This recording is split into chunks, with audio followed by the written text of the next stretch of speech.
문재인 정부의 블랙리스트가 이제 공개가 됐습니다. 앞으로 더 나올 것으로 봅니다.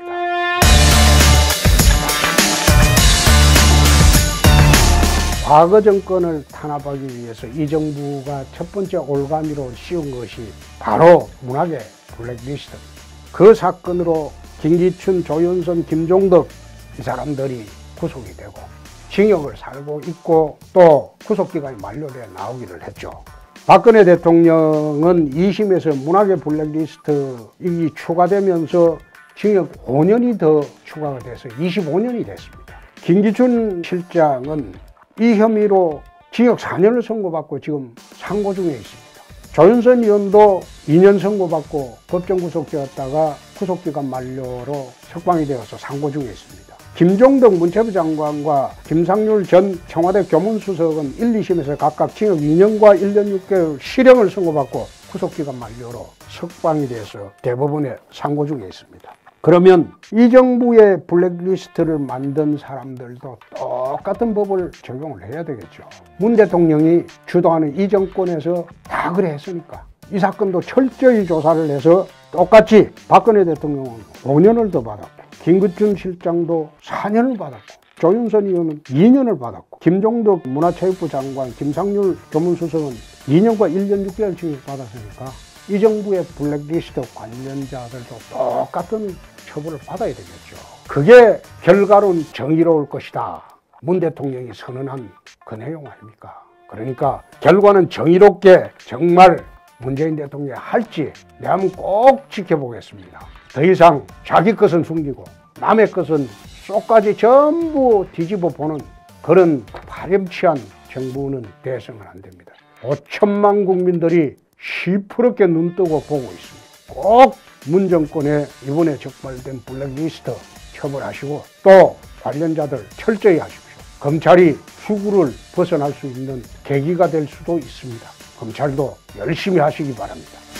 93년도 초에 온 국민의 가슴을 뭉클하게 하던 그런 사건이 있었습니다.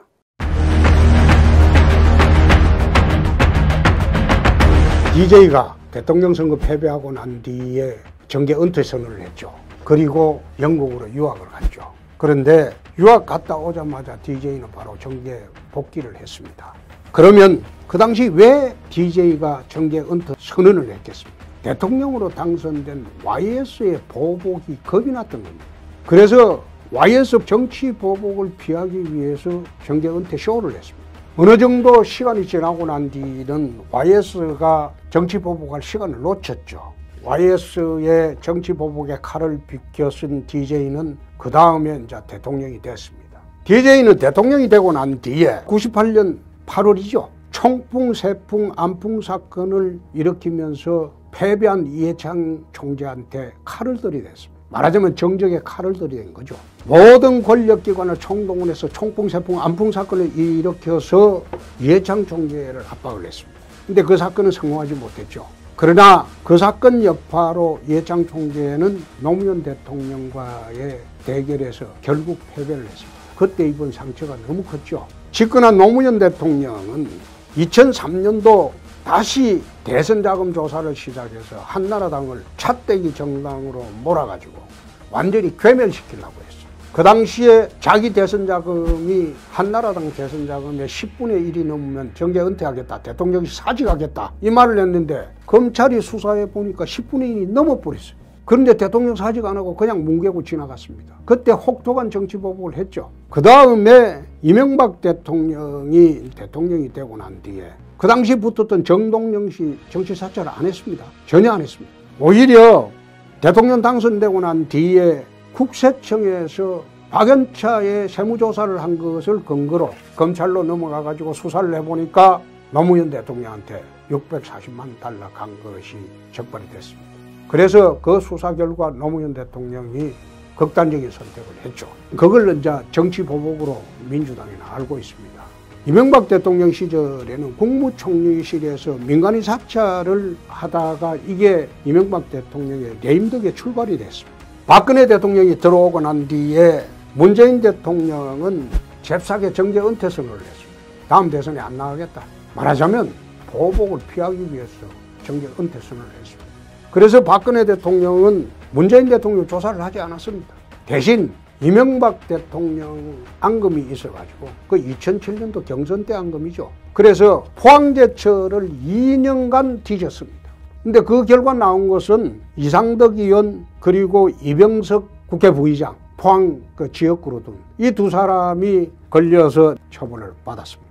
자, 박근혜 대통령 들어오고 난 뒤에 정계 은퇴 선언으로 정치 보복을 피해간 문재인 대통령이 박근혜 탄핵을 주도를 해서 박근혜를 탄핵시키고 대통령이 됐습니다. 나는 그때 대통령이 됐으면 박근혜 대통령 형사처벌은 안 하리라고 그런 생각도 했습니다. 그런데 집요하게 박근혜 대통령 감옥 보내고 그 뒤에 또 다스가 누구 것이냐, 그게 개인기업이 누구 것이냐, 그게 무슨 문제입니까? 그거 가지고 이명박 대통령까지 감옥을 보냈습니다. 철저하게 정적을 응징하는 거죠. 그래 응징을 하고 최근에 홍준표도 뒷조사했다 이런 보도가 있었습니다. 사실 이 보도 있기 전에 이미 지난 3월에도 통신조회도 저의 통신조회, 저희 가족들 통신조회 다 했습니다. 제 수행비서관 통신조회도 다 했고 뭘 조사하느라고 조회했는지 난 모르겠어요. 그리고 경남지사 있을 때 1년간 비리조사를 했습니다.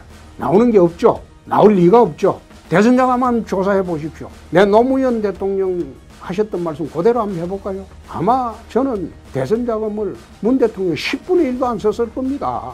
같이 조사해서 한번 공개해 봅시다. 나는 참 어이가 없는 게 이런 정적 사찰, 고리를 끊어야 하는데 매년 정권이 바뀔 때마다 이 지속이 되고 있습니다. 최근에 민간인 사찰을 두고 6급 수사관 한 사람 악인 만들기에 지금 혈안이 되어 있습니다. 그걸 딥스로트라고 내가 이야기를 했는데 그 사람 악인 만들기에 혈안이 되어 있습니다. 또 청와대에서는 민간인을 들여다보긴 했지만은 사찰은 아니다. 이 말은 무슨 말이냐? 술 먹고 운전은 했지만은 음주운전 아니라는 말하고 똑같습니다. 이 말을 아마 민주당 어느 의원이 그런 이야기 했죠. 술 먹고 운전했지만은 음주운전은 아니다. 또 우리는 DNA가 틀리다. 그래 내가 지난번에는 그 DNA는 동물의 DNA냐 화성인의 DNA냐 그래 내가 물어보기도 했습니다. 또 조국 수석하는 행태를 보니까 우병우 수석하는 행태하고 똑같습니다. 그래서 내가 보니까 저거 망할 날이 얼마 남지 않았다 이런 생각을 지금 하고 있습니다. 정말 사찰 의혹이 있다면 이거는 대통령이 나서서 대국민 사과를 하고 사찰 관련자들을 형사처벌을 대통령이 나서서 해야 됩니다. 벌써 이 정권이 민간인 사찰뿐만 아니라 정적 사찰에 집중을 하고 있다는 거. 이게 정권이 망할 징조입니다. 대통령이 잘 처리하시기 바랍니다.